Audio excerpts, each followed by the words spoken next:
Welcome to This Explainer. I am absolutely thrilled to get into today's analysis with you guys because we are unpacking a truly chilling corporate mystery. If you've ever worked in like a medium-sized company, you know the drill, right? Nothing particularly exciting happens. It's just day in, day out, the same old routine. But today we're looking at a story that completely shatters that mundane reality.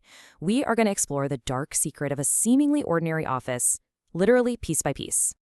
I want you to imagine something for a second. You're sitting at your desk, just going about your normal workday, and suddenly you get this deeply unsettling feeling as you discover that a phantom employee is lurking within your own workplace.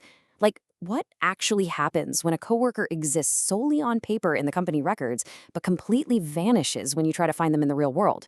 It's a seriously creepy thought, and it's exactly the anomaly our protagonist stumbled right into.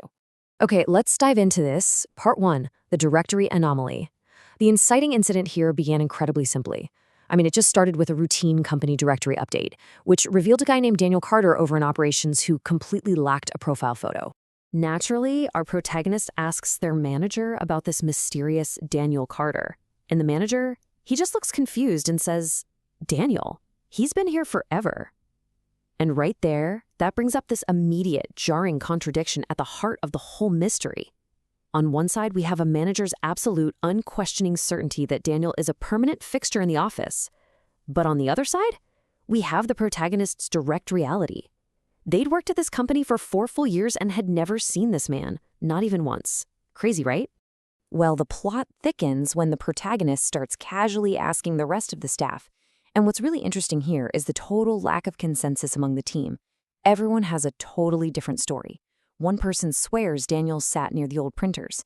Someone else insists no, he transferred to another building entirely. Yet another person is totally convinced he worked remotely. But despite all these wildly conflicting memories, there is one terrifying common denominator. Absolutely no one could describe what Daniel Carter looked like. His face was just a total blank to everyone. Let's move to and see how this builds. Part 2, a digital ghost. Because when physical rumors yield nothing but contradictions, what's the next logical step? You check the company's internal database. And the crucial point here is this absolutely impossible database paradox. According to the system, Daniel Carter is a fully documented employee. He has a recorded start date, he draws a regular salary, he even has documented performance reviews.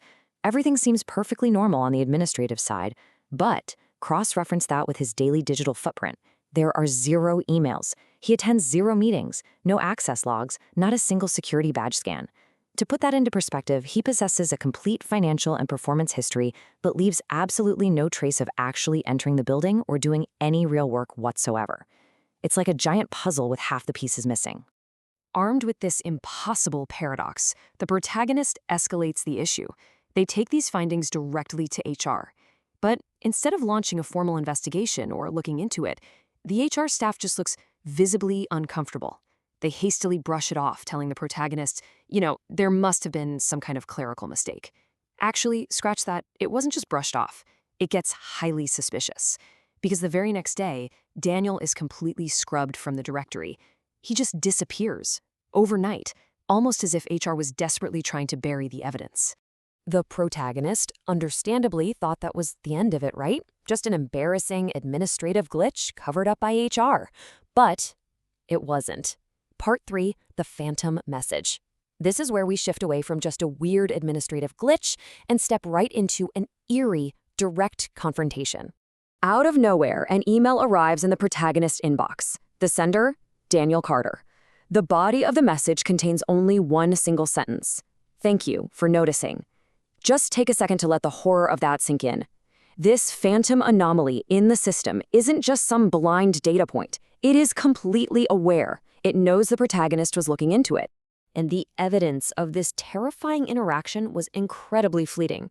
Exactly 30 seconds after arriving in the inbox, the email completely vanished. Just poof, gone. The protagonist immediately scrambled to check with IT to track the message, but IT confirmed nothing. No such email had ever been sent through their systems. It was literally a digital ghost passing instantly through the wires.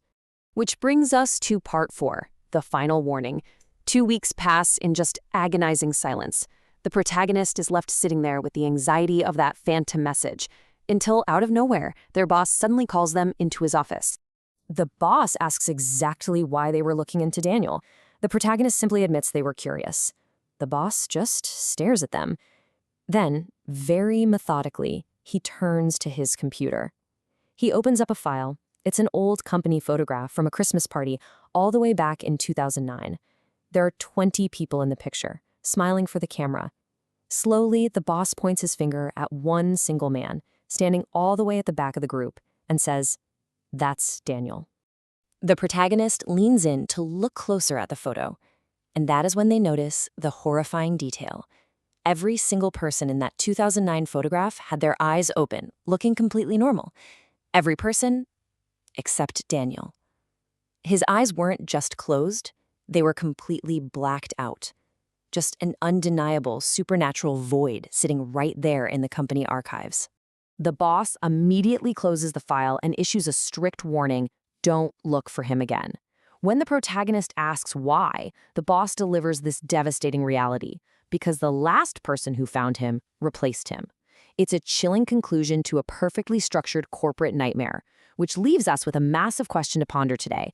If you dug into your own company's database right now and found a ghost in the system, would you keep looking? Or would you look away before you became the next Daniel Carter? Thank you so much for joining me for this explainer. I hope it keeps you curious and maybe for sure just a little bit cautious.